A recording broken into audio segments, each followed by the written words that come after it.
All right, guys, what's going on? This is your boy Christian Israel, and you are tuning in to the New Creation Capital podcast, a place where we discuss what happens in the world today, where we discuss and talk about and focus on current events, the stock market, and digital assets. Of course, this is a new you, a new future, and a new creation, guys. Thank you so much for tuning in. Today is April 14th, Tuesday. Happy Tuesday. I hope you are doing well. I hope your day is going well. I hope you guys are trading well. If you guys are in the stock market right now, we see that you have had a great day if you are in the stock market, not so much if you're in oil, but we're going to get into that. Today's story is big. Outside of this story right here, that we are 28 days from the block halving. We are 28 days, so it's do or die time, guys. We're going to see what's going to happen here. Today's story is going to feature the question, why does America, or why does the overall wannabe government want to keep people poor? Or the question not is so much why do they want to keep us poor, is are they really keeping us poor? And if so, how are they doing it? So we're going to go into some things today. And today is just going to be me playing a video for you. And I want you to continue to ask the question, why? Why? That's what I want you to ask today. And if when you have an answer or you have more questions, you can hit us up on New Creation Cap on our Twitter. Of course, you can hit us up on our podcast blog, which is publishox.com, where you can see everything. Yesterday was the banks are failing businesses. Today, the banks are up. Of course, they're making money. And as you know, you can hit us up on Apple Podcasts, Breaker, Google Podcasts, Pocket Casts, Radio Public, Spotify, and of course, the Anchor platform, where you can support us and message us and send us video messages. And of course, if you're watching this on YouTube right now, please hit that subscribe button, hit the like button, and comment. It's all for the algorithm. And as I like to say, do the social media thing. Thank you guys so much. As you can see right here, the estimated halving is May 12th. So we are under a month, guys. Let's jump on into the first story of the day. A little news here from Mr. XRP himself. If you guys haven't seen this about the small loans, this is not such a good thing. Mr. XRP, shout out to you. Thank you so much for this information. Basically now saying if you are an SBA, if you applied for the SBA loan, it's no longer guaranteed $10,000. You might get between $1,000 and $10,000 now. So that, not so fun. That's not cool. It just continues to go on how the banks are failing people. More to it right there as of the 29th. But we got some bullish news here, some more bullish news. This was tweeted by Sir Gecko at Gordon Gecko 369, who was featured in the movie, the Gecko movie. Anyway, yesterday. If you don't know what the movie was yesterday, go back, a little clip from Boiler Room in the beginning. All right, so this here is important. And we talked about the CFTC, the Commodity Futures Trading Commission, before. Here, we are talking about something a little different. And I'm going to zoom in. This is basically about virtual currencies and digital assets. So we can see here, the proposed thing is right here is that I want you to see. Okay, it says here, oh, I can't zoom in on this. All right, so it says here, in addition, okay, the proposal would acknowledge digital assets as physical, deliverable asset class, as a physically deliverable asset class in light of the listing of a number of physical delivered virtual currency contracts, okay? Meaning that basically these are commodities. This is the rule. This is how it works.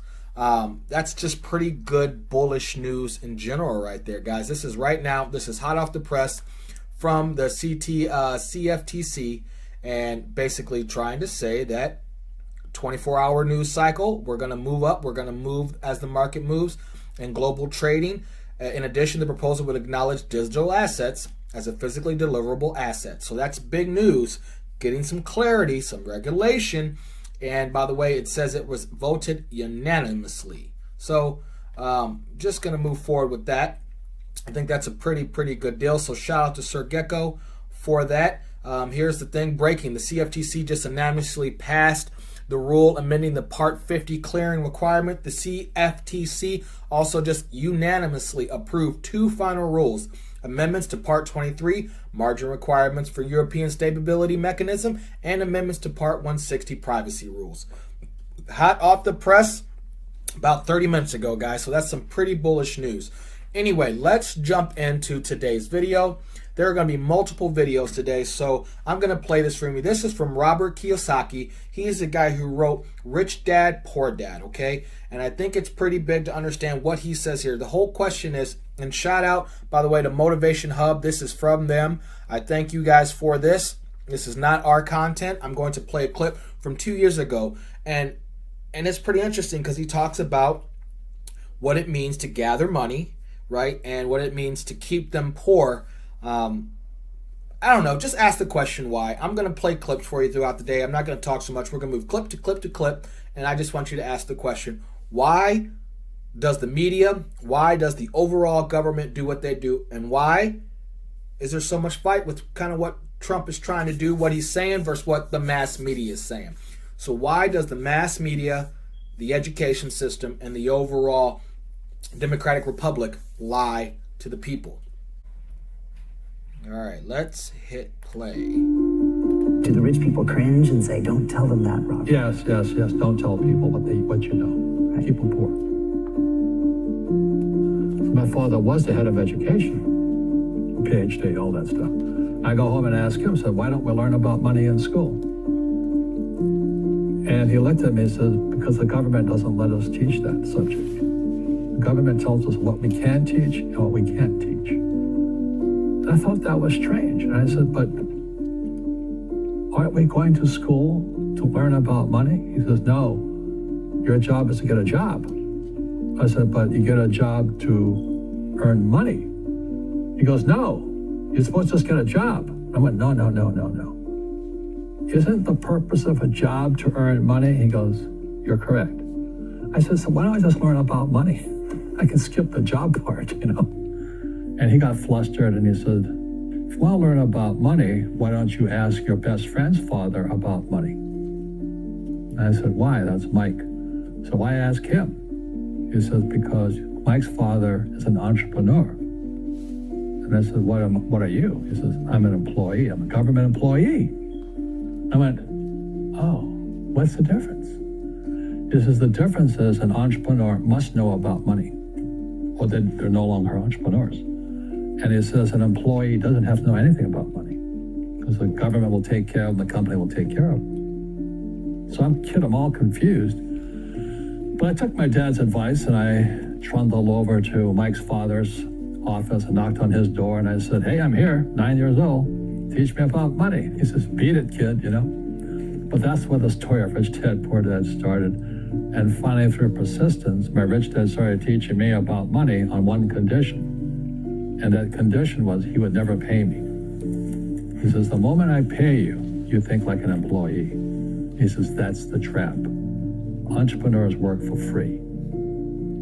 And now I'm 9 years old, my head's cracking in half. He says, you never want a paycheck. You understand that, kid? I said, okay, I got it. And he said, well, how do I make money? He says, that's what entrepreneurs figure out. It's like, so how do I learn about money? So he would just break out a Monopoly game board. So I would work for free and pick up cigarette butts and get hotels and restaurants that I would clean and do menial tasks. And as I got older, I started getting into office work and marketing and accounting. And I was an apprentice, basically. But I always worked for free. And he would teach me about money. But the way he taught me about money was playing Monopoly. And finally one day I got upset. I said, well, when are you going to teach me about money? He says, what do you think we're doing? We're playing Monopoly. He goes, no. What do you think we're doing? We're playing Monopoly. He says, what do you think we're doing? So I don't know. I'm teaching you about money. And then that's when, you have one green house. He says, there's many formulas for great success in money. There's thousands of them. But one of the best ones found on the game of Monopoly. It still is today. 4 green houses, 1 red hotel. I said, what? He says, one of the greatest ways to acquire great wealth is playing Monopoly in real life. 4 green houses, 1 red hotel. Is that all there is? He goes, that's it. And he says, what do you think I'm doing? And I went, I don't know. So then he took me out and he showed me his greenhouses. And 10 years later, when I was 19, I was now in school in New York, and I come back to Hawaii, and Rich Dad had bought the biggest piece of land smack dab in the middle of Waikiki Beach. And when you go to Waikiki Beach today, you'll see the Hyatt Regency Hotel. That was his hotel. Just like the game of Monopoly. Just like the game of Monopoly. Acquired assets and they became bigger assets. He just kept it was called an assemblage because that property wasn't that big at the time. So he had to buy out all the small guys. Because Waikiki was a little dirtwater little town. So he'd buy out this shop owner and buy that shop owner. And it took him a while, but he finally assembled this large piece of property. And then he and Hyatt put up this giant hotel. You know, It just sold for $800 million. So that's how I learned about money.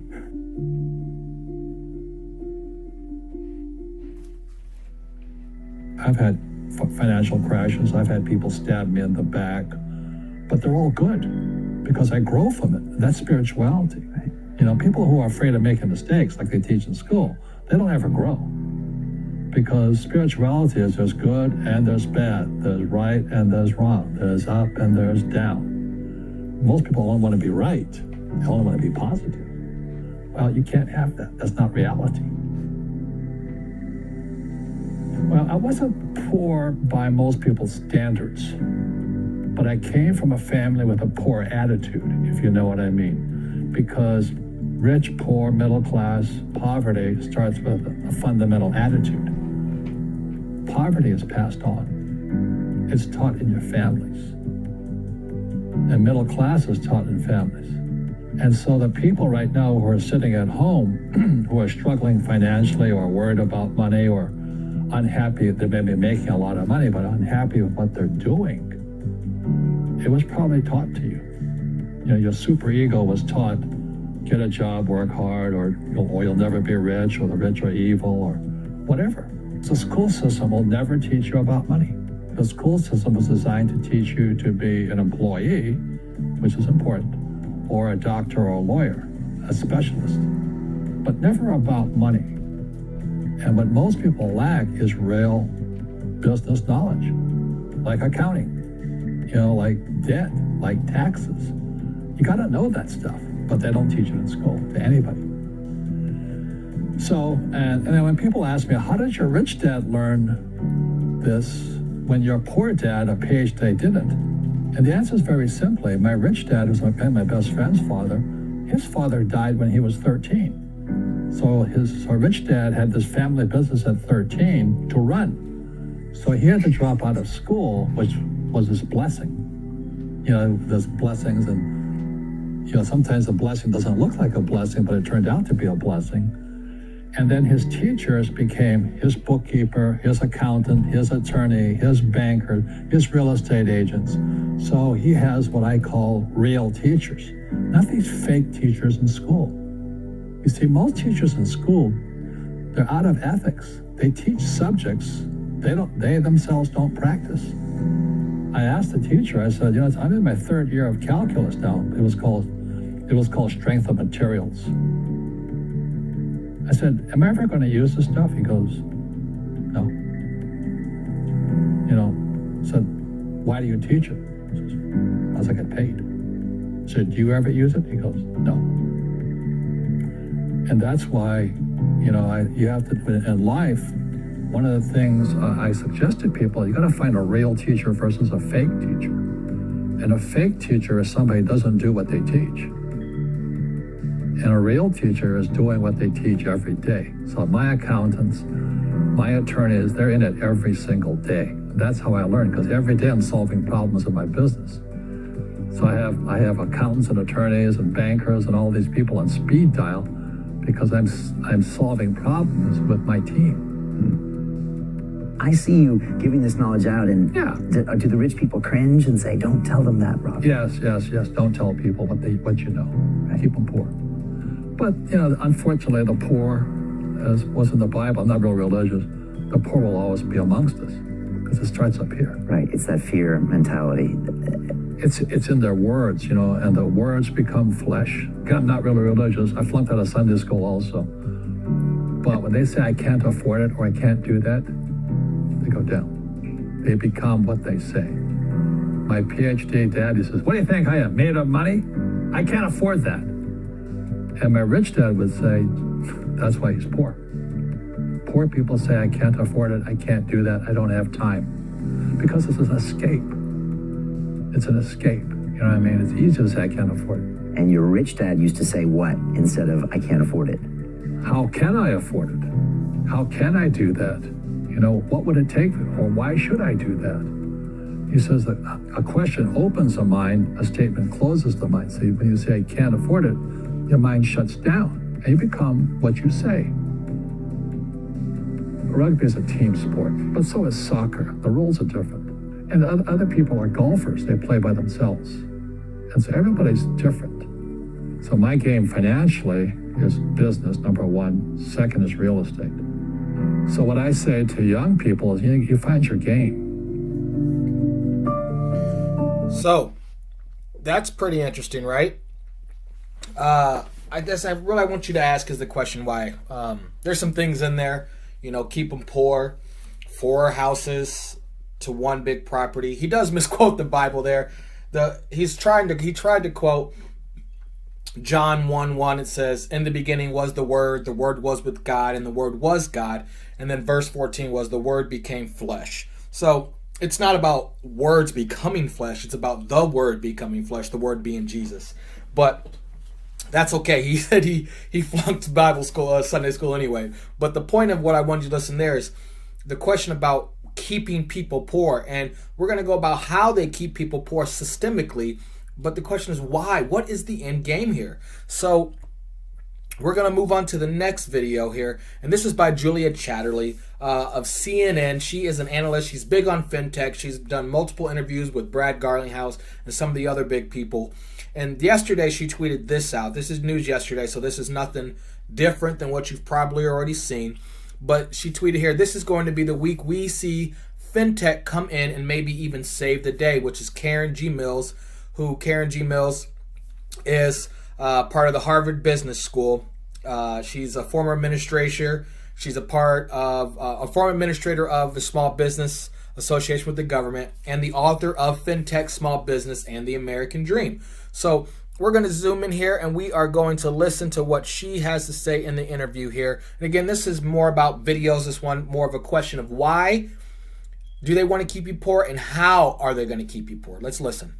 National leaders will try once again this week to pass an additional $250 billion in aid for small businesses struggling to survive the COVID-19 crisis. Small businesses employ around half of the US workforce. They're a critical driver of the economy, but the Paycheck Protection Program has had a pretty rocky rollout so far, with firms scrambling to secure loans that should help them save jobs.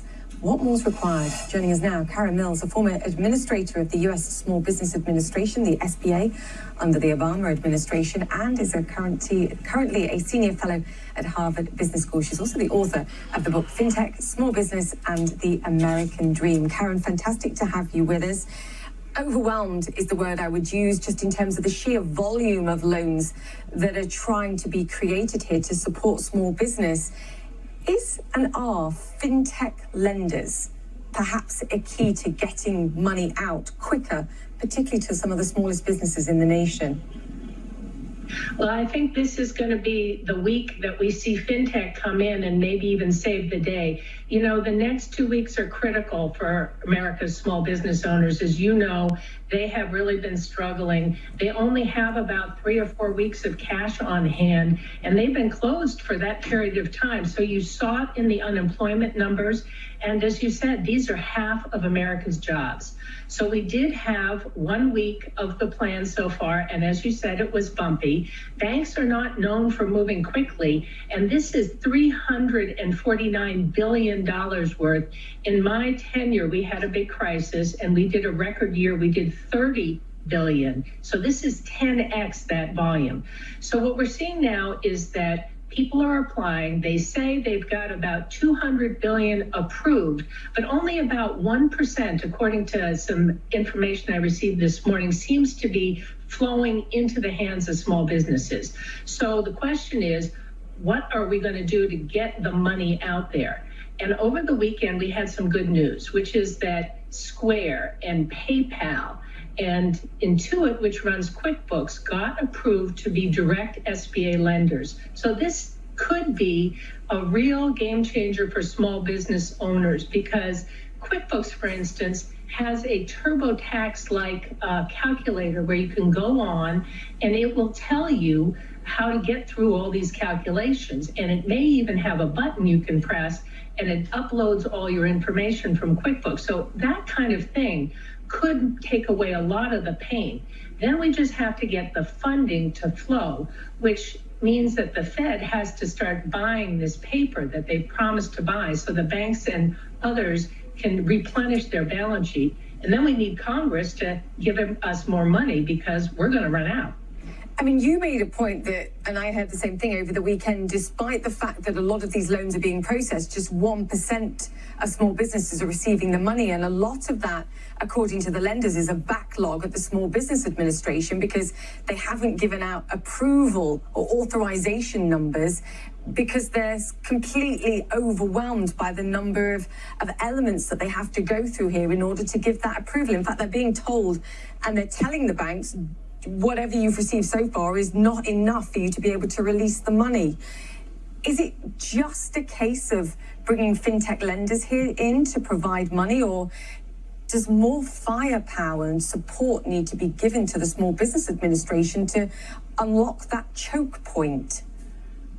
I think they brought in some firepower in the form of Amazon. And my understanding is that they have actually gotten some of that bottleneck moving. So E-Tran is up and moving, and they've got about $200 billion through that pipeline. Now, the question is, where's the funding coming from? And in fact, the funding comes from the banks and their balance sheets. So I'm not sure why they haven't pressed the button and transferred the cash.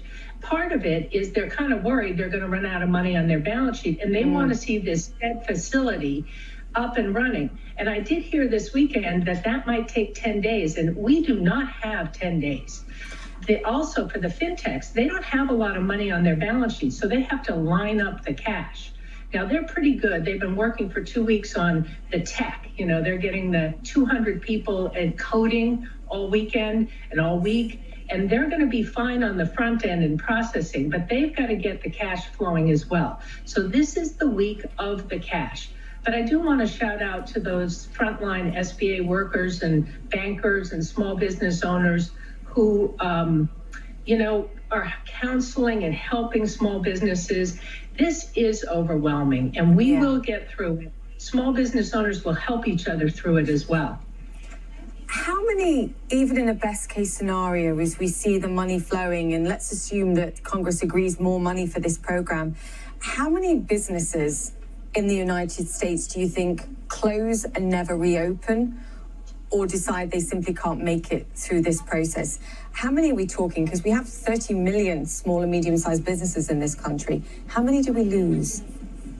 Now, I'm really worried about this, and I've said, although it's just a guess, we could lose 20% of our small business owners. There's a lot who are on the edge anyway, and they could just decide, this is too much for me. I'm going to turn away from my business and do something else. And the problem is, we saw this in 2009. When we lose our small business owners in our economy, it's very hard to start them up again. So I've been talking to Congress about a program called Restart America, where we're going to have local grants, two $10,000 to $10,000 grants to say, you know what, maybe this is a good time for you to start a new business, because we could really have trouble getting a V-shaped or a U-shaped recovery if we lose our small business owners. That's why this program is just fundamental. And I'm glad to see Congress put a priority on it, but they better get the next tranche of money out soon. I know. I mean, if we're talking about 20% of small and medium-sized enterprises, we're talking 6 million small businesses that don't make it past this process. In your mind, as Congress battles over whether to give more money to states, whether to give more money to healthcare workers, which indeed is required, should they together be prioritizing this program specifically simply because this is about saving jobs today? Well, I do want to give a shout out to all our healthcare and hospital workers, Spalding Hospital that I was talking to yesterday. You know, these are our frontline workers. We need to support them. But small business is the backbone of the economy. And what I say to Congress now is more money and keep it simple. We do not need more restrictions. I think the pipes will start flowing to small businesses soon, like this week. And I think these fintechs are going to give the banks a run for their money. It's going to be interesting to watch in the future how this is a game changer for fintechs. They've been struggling for recognition. They aren't federally approved and regulated. If they do a great job here, which I'm betting actually they will, and serve small business owners, small businesses are going to remember this, and they're going to learn to trust these providers. And banks are going to step up and try to be more responsive as a result. So I'm hopeful for this week, although we still have a long way to go. Yeah, this adds a lot more competition to your point. This is the moment you build clients and you build clients for life. Karen, fantastic to have you with us. Karen Mills, former administrator of the U.S. Small Business Administration and senior fellow at Harvard Business School. Stay safe, Karen, and great to have you with us. So you see there basically, you know, the banks have only given out 1%. We talked about that yesterday. And it's not so much they're blaming it on the government backlog, but as you heard them say, the bank should have it on the reserve. All they have to do is hit the button. So the question is why? The mass media is saying the Trump administration, Steve Mnuchin, aren't doing it, right? That's what you hear. And the banks are blaming it on them. But when you look at the design of it, the banks should be able to do it. They should have it on the reserve. And there's an article that I'm going to go over later, but stock market investors are asking the wrong question about the coronavirus and the economy. They're asking the wrong questions because we see that the stock market is rising. It is up currently right now, as I do this video, up 485 points on the day. Why? How is that working when people are losing their jobs and businesses aren't getting money? Where is the money coming from? So to continue to ask the question, Julia Chatterley is great, but as we see, the small businesses are going to fail. The big businesses are getting the money. The banks are getting their money. The massive corporations are getting their money. But you heard there the mindset of what happened in 2009. The same mindset is happening now where small businesses, people that are working, entrepreneurs that know about money or supposed to know about money are going to quit and they're going to drop. And it's going to create a larger, wage gap, the wealth and the poor. It's going to continue. So my next thing is going to be kind of about the mass media. And I know this is going to get a lot of stuff. It's not really about if you're a Donald Trump supporter or Bernie Sanders, or it's about what the mass media does. And I'm going to play this clip for you too about an agenda being pushed. I can give you a perfect example. Bernie Sanders was in the lead for the Democratic Party until all the Democrats decided they did not want Bernie Sanders to win. They did. And then they told the people what to think. You see past President Barack Obama come out today and basically back Joe Biden. But he's going to back the only candidate in the Democratic Party. But now it's supposed to be obvious big news. And I think it's the mass media push. So what we're going to do is I'm going to show you some videos over the next section about what the mass media says to you and what the truth is. And it doesn't matter who you listen. I'm going to play this article or this specifically. And I know Hannity's, you got your own mind. I used to have my own thought process about Sean Hannity. But I want you to more listen to what he says, not really who he is here, okay? So let's take a jump in and listen. Actors that brought you Russia, Ukraine, impeach. Now they're still lying to the American people once again, claiming that the president somehow must be responsible for COVID-19. Especially true of the New York Times, which has so much blind psychotic rage they don't even fully comprehend. Forgive them, I guess. They know not what they do at this point in themselves. We are now breaking down some of their greatest errors tonight. For example, that garbage of a newspaper just published a hit piece, quote, "He could have seen what was coming behind Trump's failure on the virus." Okay, before the New York Times tries to rewrite their history, Let's remember, China didn't publicly identify. We did not, as a world, know about coronavirus till January 7th when it first got a name. The first case of coronavirus in the United States was January 21st. Days later, 10 days later, after the first case, January 31st, the president implemented the travel ban, then mandatory quarantines, and then subsequent travel bans, declaring a public health emergency.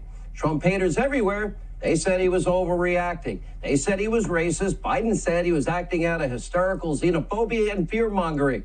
February 5th, oh yeah, that newspaper, the New York Times, their headline, "Who says it's not safe to travel to China?" Oh, great advice for your readers, adding that the coronavirus travel ban is unjust. It doesn't work anyway. Well, it worked. At this time, even the country's top specialists weren't predicting a widespread national crisis. Now, for example, there's no better, more renowned, more respected doctor on the issue of pandemic. A man that has spent his entire life saving lives, coming up with treatment. Dr. Anthony Fauci, the country's leading infectious disease expert. He has dedicated his life to fighting infectious diseases and saving lives. He has served under 6 U.S. presidents. This is his life calling and his life work. Perhaps no one in the world knows more about infectious diseases than Dr. Fauci. What I'm about to show you, this is not an attack on Dr. Fauci. Number one, China lied to the world. Number two, this is about context. Start on January 20th. At the time, Dr. Fauci, he wasn't sure the disease would spread from person to person. By the way, nobody knew. January 21st, Fauci said COVID-19 was not a major threat to the people of the U.S. The 2030 said that there's no chance in the world that the U.S. could shut down a major city like New York or San Francisco. The 26th, he re-emphasized coronavirus isn't something Americans need to worry about. January 31st, the day the president enacted the travel ban, well, he said we still have a low risk to the American people. February 17th, he called the risk minuscule. As late as March 9th, Dr. Fauci said, healthy Americans, generally healthy, you can go on a cruise ship if you're healthy. Not an attack on Dr. Fauci. He was making determinations based on facts as they were unfolding in real time, doing his best, as everyone else was.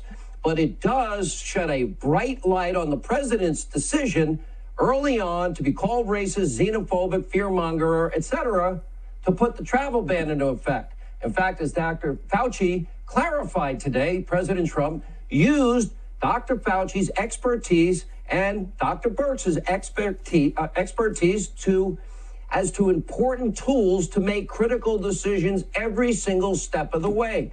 They corroborated. They worked together in the interest of the American people. Was it perfect science? Nope. These things never are they? Take a look. The first and only time that Dr. Birx and I went in and formally made a recommendation to the president to actually have a, quote, shutdown in the sense of not really shutdown, but to really have strong mitigation. We discussed it. Obviously, there would be concern by some that, in fact, that might have some negative consequences. Nonetheless, the president listened to the recommendation and went to the mitigation. The president relied on the experts, but even in spite of it, nobody really thought the travel ban was needed at that time. And he was widely criticized, and his own observations about what was happening in China, his own gut instinct, the president had the foresight, the courage, the wisdom to do something no other president has done. And had a quarantine in over 50 years in this country. The travel ban, quarantines, public-private partnerships, rewriting all the books on how we deal with pandemics. Right before our eyes, we are witnessing a paradigm shift. It is saving untold American lives. It has prevented untold tens of thousands of other Americans from contracting the disease, extrapolating out from there, saving American lives. The media mob, they continue to lie. Now, look, nobody's doubting there's still important work to be done. We've got to stay focused on not only beating the disease, but also figuring out a way to reopen the economy. We can't go on like this forever. Not enough money. You can't print your way out of this mess. Now, this will be especially tricky in those high-density population areas. For example, it's going to be a lot more challenging in New York City than any other place. My position, okay, if half the workforce, if you have, for example, essential, non-essential personnel, many Americans, it will be a new normal now for people to work from home in numbers never before seen. People going into work, they might have their temperature taken. They might even have to get a COVID-19 test. Social distancing will be a part of less crowded office space. All of that, gloves, masks, for the time being, there is a disruption in everybody's life. Now, keep in mind, our economy, it never fully closed. Truckers were working, farmers were working, grocers were working, manufacturers of medical equipment and ventilators, they were all working harder to keep the country safe, to take care of our first responders in hospitals all across the country. Their safety, their well-being, so critically important, but so too are our inalienable rights. As we go towards reopening business in the country, we can't deny civil liberties, constitutional rights. People have a right to medical privacy. You can't be tracking Americans as they travel. We can't have nationwide databases with America's personal health information on it. I don't trust any of them in Washington and the swamp. The constitutional infringements coming from some state, local governments, this has to stop. So I want you to see there how important, right? He just points out some of the things, you know, that the mass media says and what they're going against. And I think it's important there to see how he ends that, talking about how they're moving in, trying to get people to have control, mass surveillance, giving up your freedoms. This is where this is going. But why? If you are uneducated and you are poor, then you listen to the mass media and you listen to what they do, and they fearmonger you. They tell you, when we all know. I had a conversation with a friend of mine that I consider like a little sister, where she said, didn't you hear the World Health Organization say if you shut down the borders, they'll stop sharing information? And that if Trump shuts down the borders now to China, then he's just being a racist and a dictator? But then a month and a half later, not her, but people are saying, why didn't he do something earlier? He did. And everyone criticized him about it. In fact, that probably saved us from millions of people dying. I have a whole nother outtake on the COVID-19 pandemic right now, but just in general, people are dying. People are getting sick, no matter what the actual reason they are getting sick. People are getting sick. But do you guys remember what was going on in January and February? Oh yeah, he was being impeached, focusing on impeachment. And as he says, what if he was to, at that point in time, send everybody home, right? If he was to send everybody home, hey, go home and go quarantine in the middle of his impeachment. The people would have rioted, right? Or shut down schools in January. He shut down borders, took his time. It takes time to shut things down, guys. And everyone just wants it now. When the World Health Organization themselves literally said, don't worry. Just going to point that out. The mass media is important. So you think I'm just playing Fox News, right? So here is from the Young Turks, okay? These guys are more democratic, more liberal, right? So not just Fox News. Let's look at the other side, but not a mainstream news media outlet. Let's see what they have to say about the mainstream media. And this was posted on April 8th when Bernie Sanders dropped out. All right. Oh, let's get some volume here. Of the Democratic primary race.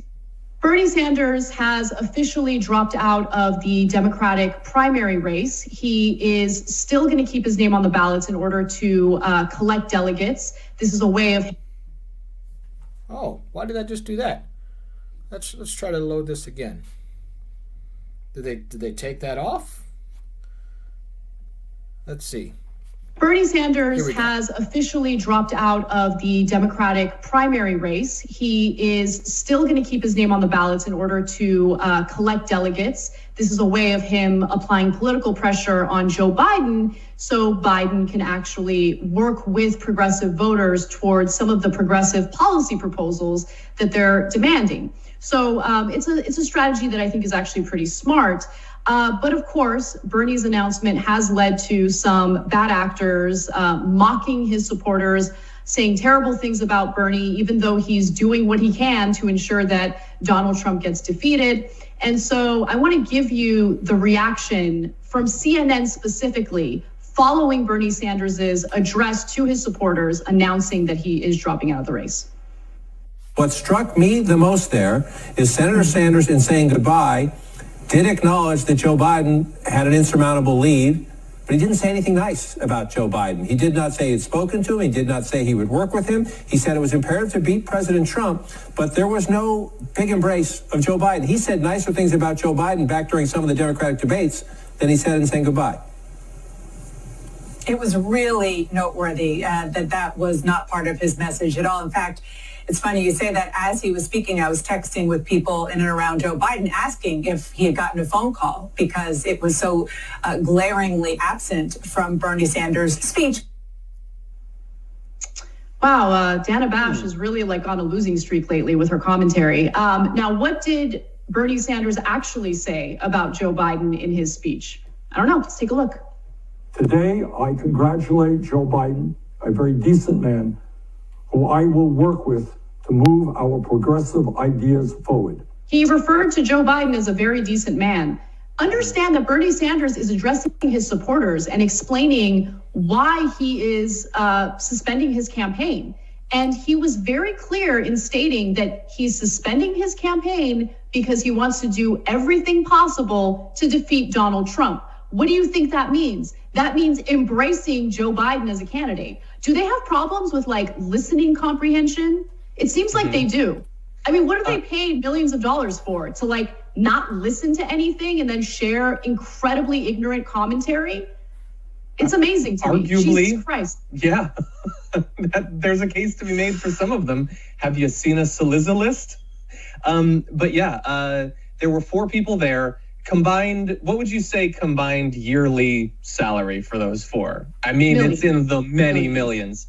And not only did John King say something that was equal parts dumb and untrue, but none of the other 3 corrected him. Indeed, Dana Bash agreed with him when he very clearly did compliment Joe Biden. Probably will be attacked by some people for complimenting Joe Biden. He's also being attacked for supposedly not doing it. And that's the thing with Bernie Sanders. Like, I know you and I and others have been frustrated sometimes with the way he messages, the way he defends himself.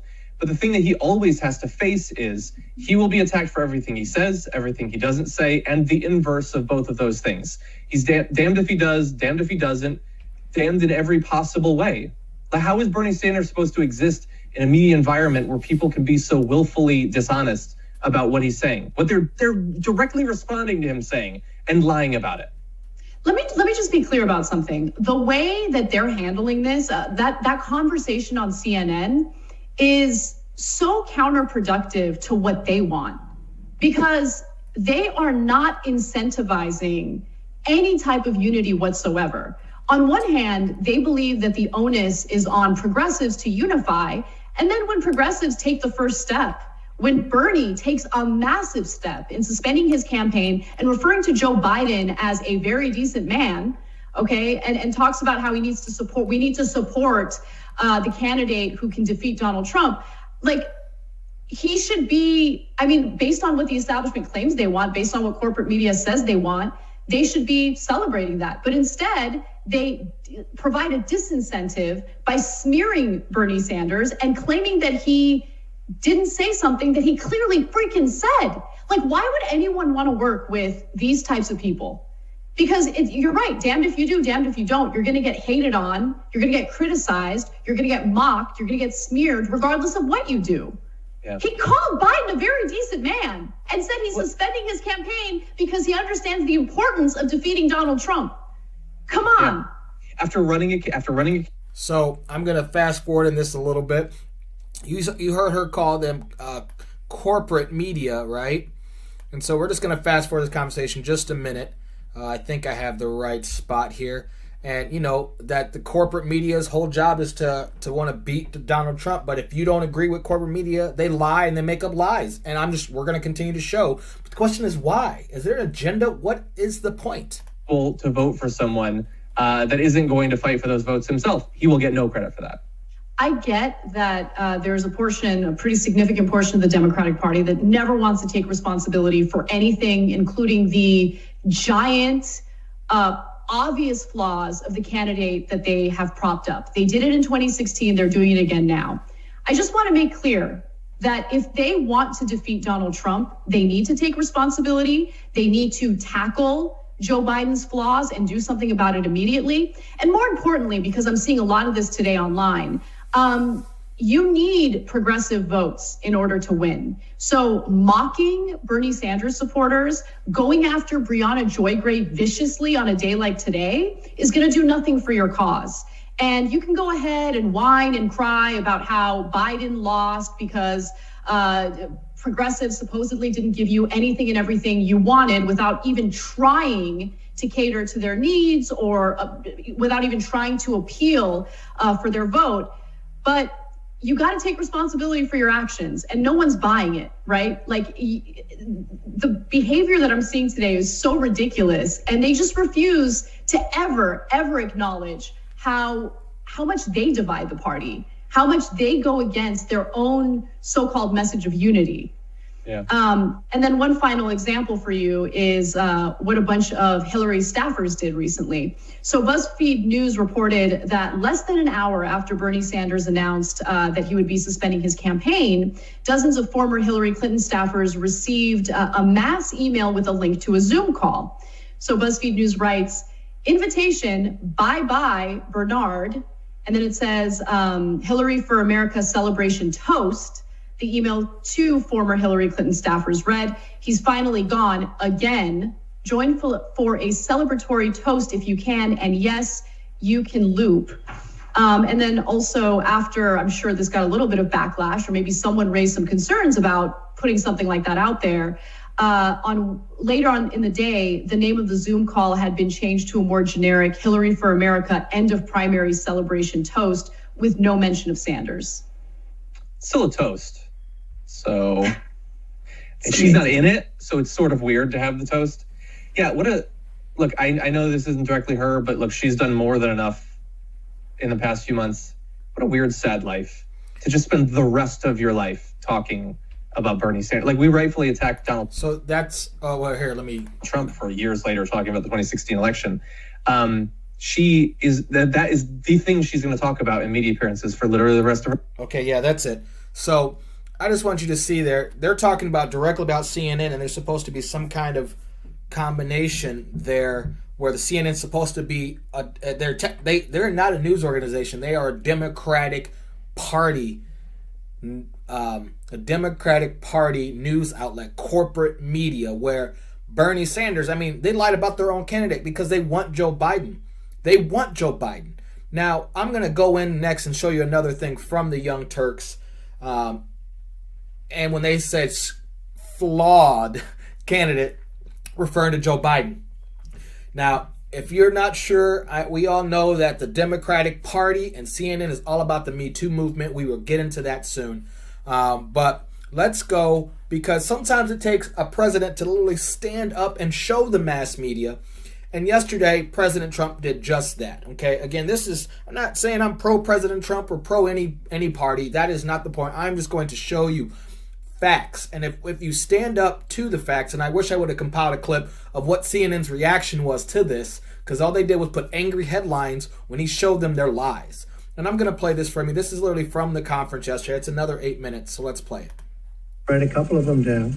If you look at statistics for Wuhan, China, notice before there was even a confirmed case of the virus in the United States, that's on January 6th. This is all documented because we have so much fake news. I like to document things. January 6th, long before the dates we're talking about, CDC issued travel notice to Wuhan, for Wuhan. On January 11th, we have 0 cases in the United States. 0. We don't have any cases. Oh, well, that's interesting that just... Small taverns and restaurants that have literally, small gaming things. And we are coming out with some additional guidance on that. But I want to be... That just jumped. The Democrats wanted it in. We didn't want that. But they wanted it in, and we have... I'm not sure who really... we're not looking for extraneous... Well... The governor agreed that you... Let's see if I can find that real quick. People are concerned that they... About case... I guess I just... I think... maybe it's someone as president of the United China ban. I wasn't on I don't know. I guess it just skipped. That's weird. I have to take a look. I wouldn't say Italy's doing great right now. It's, I think, but no right. All right, so I can't play that. But I will absolutely take. Anyway, there is a point where he plays a video of all of them, basically all the lies that Fox News has told, and it looks like it just, maybe this just got reset, because this is what I had up yesterday. I prepped for this video last night, and it looks like they reset and put up today's conference. Yeah, it looks like they put up today's conference from earlier this morning. Because now it doesn't seem like it's there. Anyway, he basically played all of the clippings about what the mass media and New York Times has said, and they basically the lies and how they've even actually contradicted themselves, and now they're pushing for another Trump impeachment over a coronavirus that the whole world is literally shut down. The whole world. And of course we're going to have more. And of course we are going to have more. Well, very much. Thank you. Of course we're going to have more cases because we have the largest country in the world outside of China.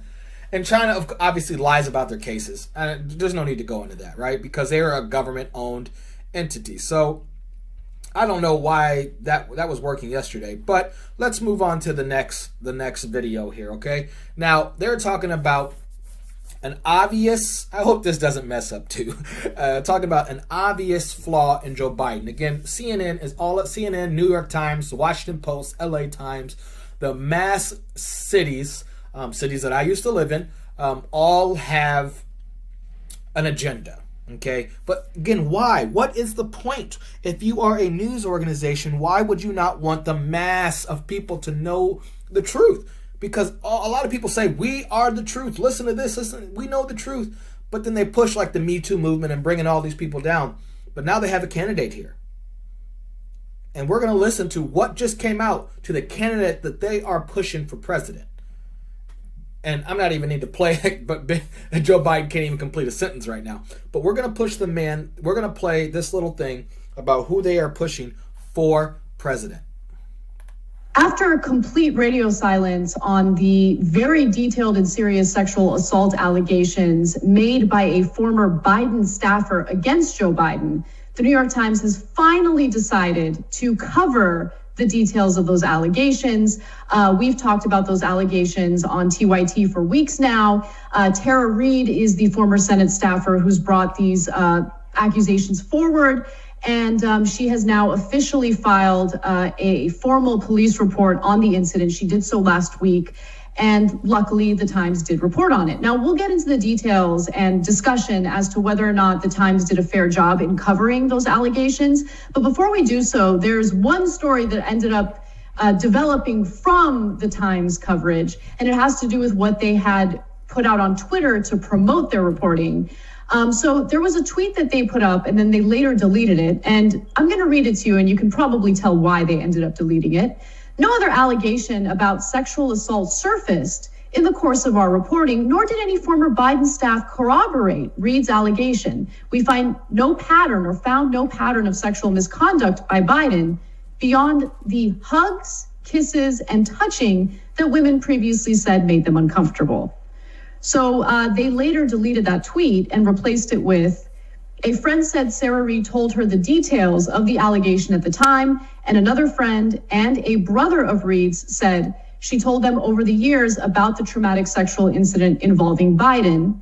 And they also included one other tweet explaining why they deleted the initial tweet, saying we've deleted a tweet in this thread that had some imprecise language that has been changed in the story. And we'll get to the details of the story in just a minute. But Jake, I wanted to get your thoughts on the now deleted tweet. I can't tell if they deleted that tweet because it was embarrassing to say there's no pattern of sexual misconduct. So this, I don't know why I just did that, but I just want you to see that's some of it. I'm not going to play that whole thing for you because I think it's important to see there is an agenda, but why? Why keep them poor? Why doesn't the government teach us about money, to get a job, to fall in line? Why? What is the reason? I mean, we see here banks are failing. Let me go to it. Banks are failing. There's a new treasury dollar coming. China's actually dominating this stuff. There's surveillance going. We got money or control. I know we talk about all the other stuff with XRP, 5G. They don't even do anything. They just move forward. So what is really going on? And so I continued to look, and I came across this thing that's by Rosa Corey, and she is going to talk a little bit. I'm going to jump into a little bit of this, okay? So there's a first part, and then there's a second part to this. And this is more about just listening to the news and asking the question, why? Why does the mass media have one reason for pushing a candidate, one reason for denying a candidate? Why has impeachment been pushed before Trump was even elected? They were pushing for impeachment. Why don't they talk about the surveillance that, say, the Obama administration opened up? Well, we have mass surveillance now. Or how about taking the civil liberties during the Bush administration? Right? What is going on? Or let's talk about taking us off the gold standard for when Nixon took us off where the banks are failing. Why are we bailing out banks and corporations? Why are we? Oh man, that's right. Who owns these news stations? CNN, MSNBC, CNBC. Who owns these people? The corporations. The banks are the owners. But why? What is there an end game here? Is there an end game? So I'm going to play this for you.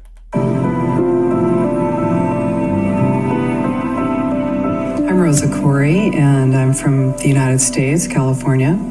And my topic, what I speak about, is one of the most vitally important issues of our age, and that is United Nations Agenda 21, Sustainable Development. And as I'll be talking about tomorrow, it is the inventory and control plan. Inventory and control of all land, all water, all minerals, all plants, all animals, all construction, all means of production, all food, all energy, all information, and all human beings in the world. And this is a plan that was agreed to by 179 nations back in 1992. It's a United Nations plan. It's called the Agenda for the 21st Century. And so many of us around the world think that, sustainable development, it just sounds so great. Isn't it about recycling and creative reuse and creating energy and food resources for everyone? And the answer is no, it really is not. It's about moving populations into city centers, concentrated city centers, and clearing them out of the rural areas. So I found out about it in a very unusual way, actually, because I spent my career as a legal witness, as an expert witness for the California Department of Transportation. I'm an expert in land use and land valuation, and my specialty is in eminent domain valuation. So, of course, I was valuing property for the government so that the government could acquire that property for road projects.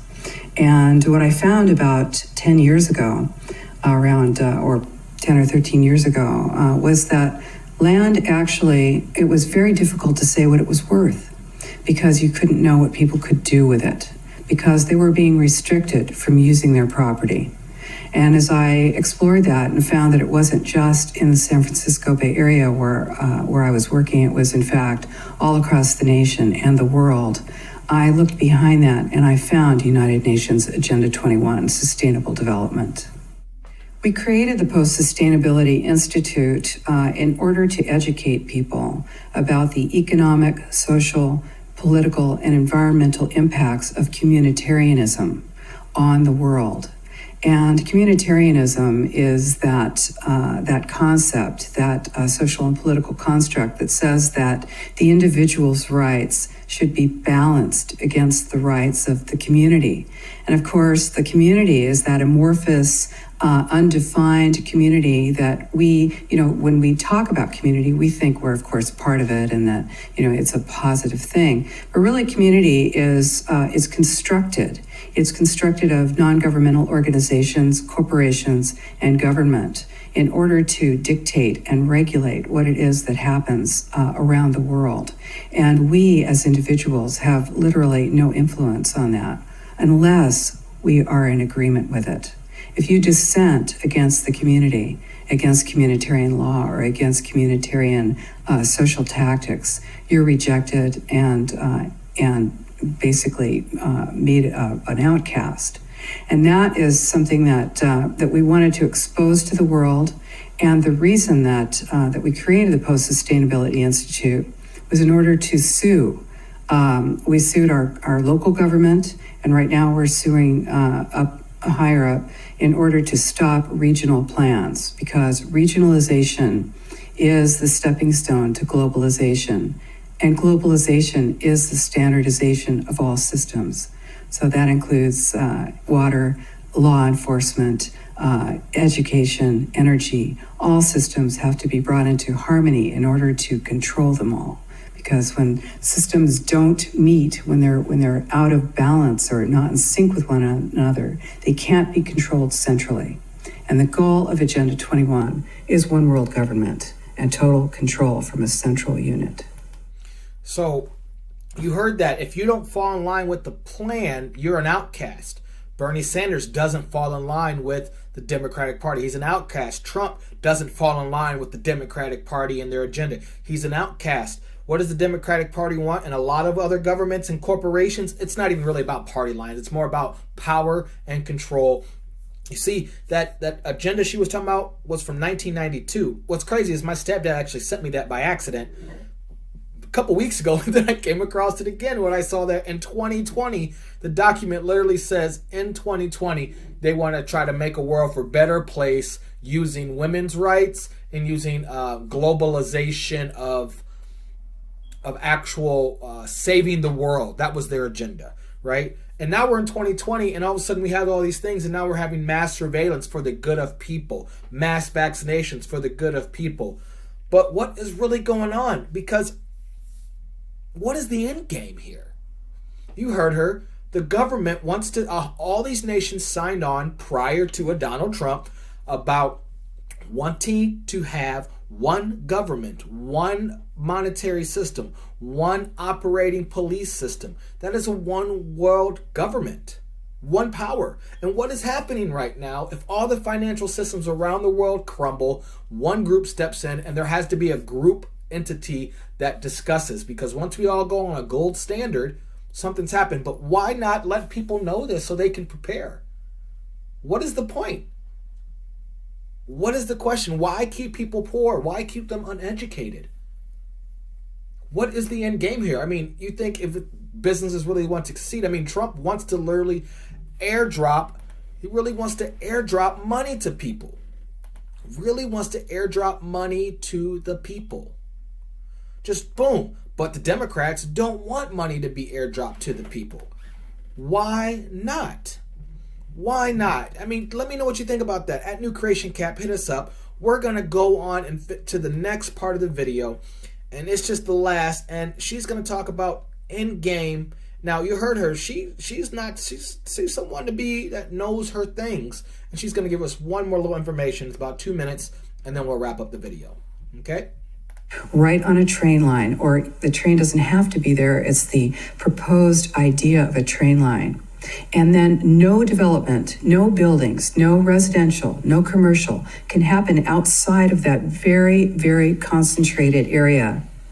Then what do you have? You have a concentration camp. Here, let me just back up here so you can get the whole thing. Now, what this truly means is if you tell people that they have to build only smart growth, high density development in an urban center right on a train line, or the train doesn't have to be there, it's the proposed idea of a train line. And then no development, no buildings, no residential, no commercial can happen outside of that very, very concentrated area. Then what do you have? You have a concentration camp of the future. This is exactly what it looks like. And you see, it's very much more subtle and much more sophisticated than it was when the Nazis were doing it. You are not going to get thrown on a train car. You will just have your roads out in the rural areas pulverized and turned to gravel. You'll have your family well monitored. You will have your energy restricted. You will have your school service cut, your sheriff's service cut. You will find that you are not able to get your goods to market, and then you have to move into the city, and then you will move into this high density development that is subsidized with our property tax dollars, and pretty soon you will have the Wildlands Project, which is predicated on moving people out of the rural areas. This is how it happens. So, people say, well, hey, nobody's getting me off my land. Well, it's very easy. No one's going to come to your door with a gun, but they will move you off your land and you will be in the cities. And those cities will be full capability of surveillance, monitoring, and control. These buildings, these high density buildings, are being built with a concept of eyes on the street. You become basically a deputized police adjunct. Your job is to watch the street. Your job is to watch your neighbor. The war on terror is a war on you. And we all know this. We feel it. This is why we need to stop it. So this is our plan, is to use the courts at this point and stop this plan. And we're working on it. So real quick, that's from John Nord. I want to make sure he gets credit for this video.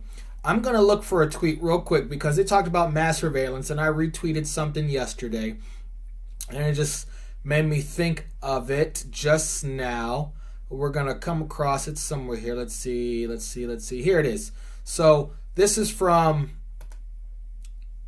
Anti-Fragile and it says, what's really going on in New York? Okay, the source is a CBS thing and I'm going to play this clip for you because she talked about moving into mass cities and density, mass surveillance, and slowly doing what people don't understand, right? So I'm going to actually like this guy because I don't think I follow him. So let me follow him. Shout out to him. All right, now let's listen to what this is. Bridges and tunnel. But at night, it lights up really nice. Jose Lugo says these tall metal towers quickly popped up after Brooklyn Battery Tunnel toll booths came down. We don't really know what's the purpose of this. It's a $100 million MTA project full of secrecy, with 18 of these for the tunnels and bridges. So what are they exactly? Are you saying you can't comment to me? That's the MTA's man in charge of bridges and tunnels, Cedric Fulton, dodging our questions. Not even later, can we talk to you about it, or can I make an appointment? Some MTA board members, including New York City Transportation Commissioner Polly Trottenberg, say they know too little about the towers, even with about half the money spent and some of the towers up. A lot of the board members felt like they didn't have all the details they would have wanted, myself included. Residents who say they suspect there is much more going on with these towers than meets the eye wonder, will they ever know what's going on inside them? I'm going to guess it's probably not just a decoration. It's a bit mind-boggling that the MTA is approving $100 million for what appears to us to be big decorative pylons. John Caney is leader of the watchdog group Reinvent Albany. What we're asking for is transparency from the MTA. We demanded answers from MTA Chairman Joe Loda. Some of your own board members say they don't know the specifics. The base of these new pieces that are going up include whatever fiber optics are necessary for those homeland security items. In other words, anti-terror technology. Could it one day include facial recognition? We don't know. He won't say. I'm not at liberty to discuss that. So watch as more of these expensive towers rise, with mystery tucked away inside them. In Lower Manhattan, Dave Carlin, CBS 2 News. Chairman Loda said so, on this. I mean, that's the gist of it right there, guys. You know, they can use the word I am not at liberty to say. I am not at liberty to use. Whatever it may be. I think it is crazy right now how it's slowly happening in mass cities. And if you look at the massive breakout of the coronavirus in New York City, I think they came over 10,000 cases just now, deaths where they have claimed it as COVID-19. That's insane. So why do you think this is happening? She says government control, mass surveillance, controlling money. Where do you see this going? What do you think? Let us know. Right there, you can message us on the New Creation Capital podcast right there, okay? Let's see, before we close up, what's going on in the stock here. Again, are you asking the wrong questions? What questions should you be asking? Definitely as you invest. So, right now is about 10 minutes before the market closes at the time of this video. We're still up. The Dow is up 568 points. Wow. 2.43%. The S&P is up 3.5%. The NASDAQ is up 4%. The global Dow is up 2%. Gold down 0.26%, not too bad. And oil's down another 8%. Oil is back to $20, folks. It was just $23, $24. So that's interesting because there was just some kind of agreement. So, and of course, guys, it's getting big. Does this make you want to think about Bitcoin or XRP or whatever it may be? Whatever your preference is. Again, as an investment company, this is not financial advice, but most of our holdings are in XRP. So I think we got a lot of good questions, guys. All right. So, of course, you can find us on Apple Podcasts, Breaker, Google Podcasts, Pocket Casts, Radio Public, Spotify, and of course, you can hit us up on Twitter. Our Twitter address is @NewCreationCap. Right there, you can see us. You can follow along with us. Thank you to the people who helped Mr. Bank XRP and some of the other people here. There was also one more that India extended its lockdown through May 3rd now. So that is coming. Also, you can find us on the Publish OX website where you can see all of our things. Make sure to check out yesterday's, man. Mark Cuban talks about are the banks are failing. Please like and subscribe. Hit us up on the YouTube. Do the YouTube thing. As I always ask you to, the social media thing. The quote of the day, the verse of the day, the scripture of the day is, "But the Lord is faithful, and he will strengthen you and protect you from the evil one." That is 2 Thessalonians 3:3. Shout out to the girlfriend for giving me that verse as I was doing this podcast. So guys, please, please, please do your own research. Like and subscribe and ask the question why. Don't just throw money at something. Don't just do something. Why? Why are the banks not getting their money to the people? Why is the mass media lying to you? Why is the mass media trying to tell you what to think? The question is why. So please, again, partner with us, message us, hit us up on Twitter. And of course, guys, this is your boy Christian Israel, and you are listening to the New Creation Capital podcast, a place where we discuss what happens in the world today, where we talk about stories that focus on current events, the stock market, and digital assets. And as we'd like to make sure you do, buy low, sell high, guys. This is the new you, a new future, and a new creation. Until next time, guys, peace and love. Later.